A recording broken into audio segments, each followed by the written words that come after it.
Hi friends, welcome to my channel. సంభోగంలో స్త్రీకి ఎక్కువ సౌకర్యంగా అనిపించే సంభోగ భంగిమలు తెలుసా? మొదటిది ఉమెన్ ఆన్ టాప్. ఈ పొజిషన్లో స్త్రీ తనకు సౌకర్యంగా అనిపించే వేగాన్ని, కదలికలను నియంత్రించగలదు. దీనివల్ల చాలామందికి మరింత సౌకర్యంగా అనిపించవచ్చు. ఇక రెండవది మిషనరీ. చిన్న మార్పులతో సాధారణంగా మిషనరీ పొజిషన్లో నడుము కింద ఒక దిండు ఉంచడం వంటి చిన్న మార్పులు కొందరికి మరింత సౌకర్యాన్ని ఇవ్వవచ్చు. అలాగే ఒకరినొకరు చూడటం, మాట్లాడుకోవటం, హత్తుకోవడం చేసుకోవడం వల్ల భావోద్వేగ అనుబంధం కూడా పెరుగుతుంది. ఇక మూడవది స్పూనింగ్. పక్కపక్కనే పడుకొని ఉండే ఈ పొజిషన్ చాలా రిలాక్స్గా ఉంటుంది.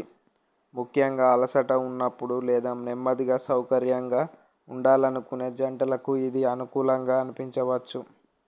ఇక నాలుగవది ఎడ్జ్ ఆఫ్ ది బెడ్. మంచం అంచున ఉండే ఈ విధానం కొంతమందికి సౌకర్యవంతంగా అనిపిస్తుంది. అయితే ఇద్దరికీ సౌకర్యంగా, నొప్పి లేకుండా ఉండడం చాలా ముఖ్యం. ఐదవది face to face sitting position. ఈ విధానంలో ఇద్దరు ఒకరిని ఒకరు ఎదురెదురుగా కూర్చుంటారు. దీంతో కళ్ళలోకి చూస్తూ మాట్లాడుకునే అవకాశం ఎక్కువగా ఉంటుంది. చాలామంది దంపతులు భావోద్వేగ అనుబంధం పెరగడానికి ఇది సహాయపడుతుందని చెబుతారు. అయితే ప్రతి జంటకు ఒకే విధంగా అనిపించదు. ముఖ్యమైనది ఇద్దరికీ సౌకర్యంగా ఉండటమే. ఆరవది కంఫర్ట్ ఫస్ట్. సౌకర్యమే ప్రధానం. ఎలాంటి భంగిమ అయినా సరే ఇద్దరికీ సౌకర్యంగా అనిపించాలి. నొప్పి, అసౌకర్యం లేదా ఒత్తిడి అనిపిస్తే ఆ విధానాన్ని కొనసాగించాల్సిన అవసరం లేదు. శరీరం చెప్పే సంకేతాలను గౌరవించండి. ఆరోగ్యకరమైన దాంపత్య జీవితంలో చాలా ముఖ్యం. ఇక ఏడవది కమ్యూనికేషన్.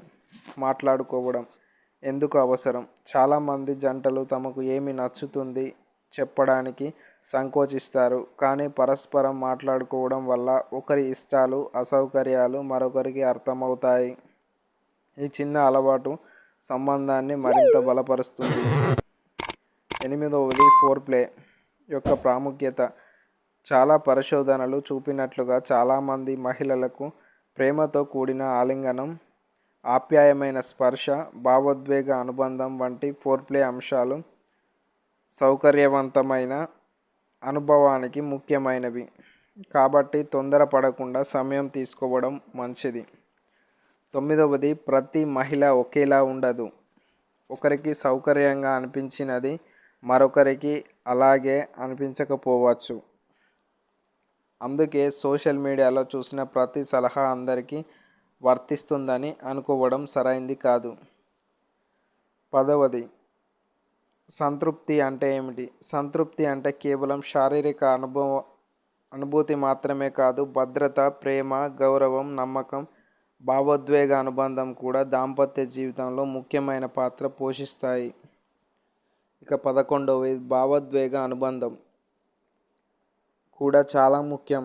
చాలామంది శారీరక అంశాలపైనే ఎక్కువ దృష్టి పెడతారు. కానీ అనేక మహిళలకు భావోద్వేగ అనుబంధం కూడా ఎంత ముఖ్యమో అయినదో. ప్రేమగా మాట్లాడటం, ఒకరినొకరు గౌరవించడం, నమ్మకాన్ని పెంచుకోవడం వంటివి సంబంధాన్ని మరింత బలపరుస్తాయి.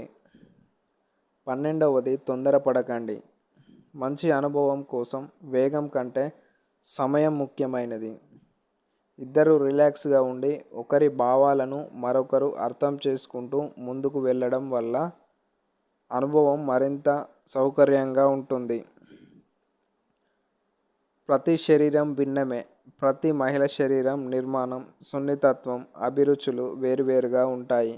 అందుకే ఇతరుల అనుభవాలను మీ జీవితానికి పూర్తిగా వర్తింపచేయడం సరైంది కాదు. మీ ఇద్దరికీ ఏది సౌకర్యంగా ఉంటుందో అదే ఉత్తమమైన ఎంపిక. 14వది పరస్పర గౌరవం విజయానికి పునాది. సంతోషకరమైన దాంపత్య జీవితంలో గౌరవం చాలా ముఖ్యమైనది. ఇద్దరు ఒకరి అభిప్రాయాన్ని మరొకరు గౌరవించడం వల్ల నమ్మకం పెరుగుతుంది. ఇక 15వది అపోహలను నమ్మకండి. సోషల్ మీడియా, సినిమాలు లేదా ఇంటర్నెట్లో కనిపించే ప్రతి విషయం నిజం కాదు. ఒకే భంగిమ అందరికీ ఉత్తమం లేదా ఒకే పద్ధతిలో ప్రతి మహిళ సంతృప్తి చెందుతుంది వంటి వాదనలకు శాస్త్రీయ ఆధారాలు లేవు. ఇక 16వది ఆరోగ్యం కూడా ప్రభావం చూపుతుంది. అలసట, ఒత్తిడి, నిద్రలేమి, మానసిక ఆందోళన వంటి అంశాలు కూడా అనుభవాన్ని ప్రభావితం చేయవచ్చు. ఆరోగ్యకరమైన జీవనశైలి సంబంధాలపై కూడా సానుకూల ప్రభావం చూపుతుంది. 17వది ఓపెన్ కమ్యూనికేషన్ అవసరం.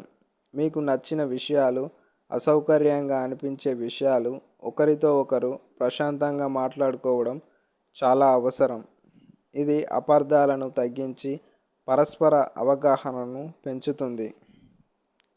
18వది ఇద్దరి సమ్మితి అత్యంత ముఖ్యం.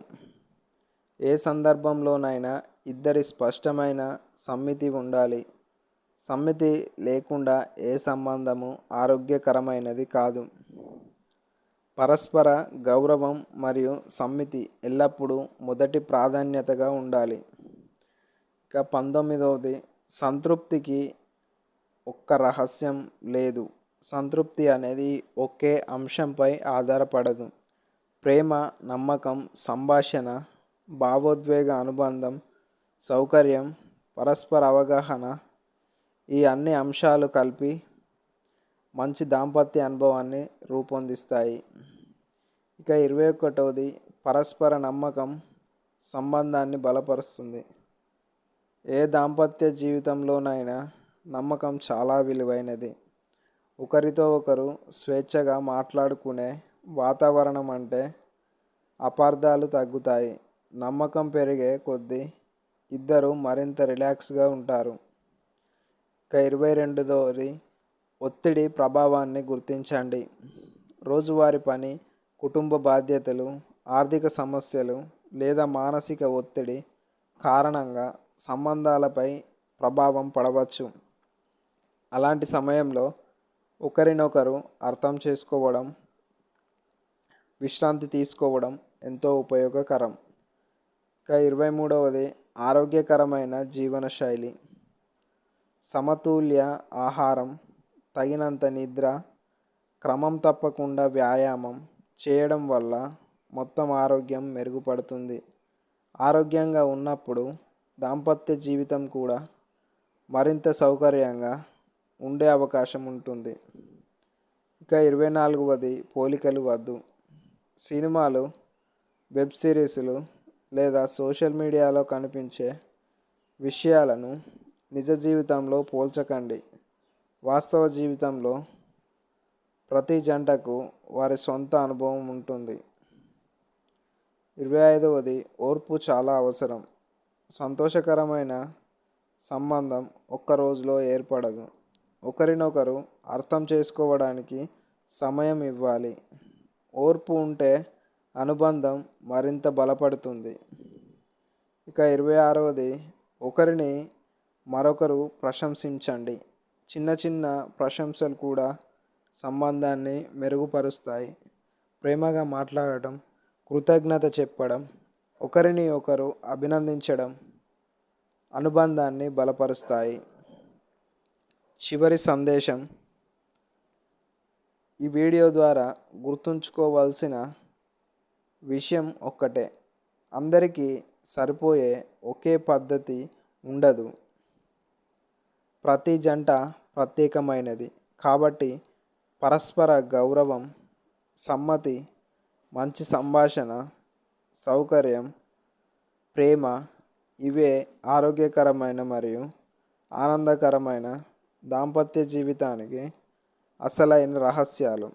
ఈ వీడియో మీకు ఉపయోగకరంగా అనిపిస్తే లైక్ చేయండి. మీ అభిప్రాయాన్ని కామెంట్లో పంచుకోండి. ఇలాంటి ఆరోగ్య అవగాహన వీడియోల కోసం మా ఛానల్ను సబ్స్క్రైబ్ చేయండి. ధన్యవాదాలు.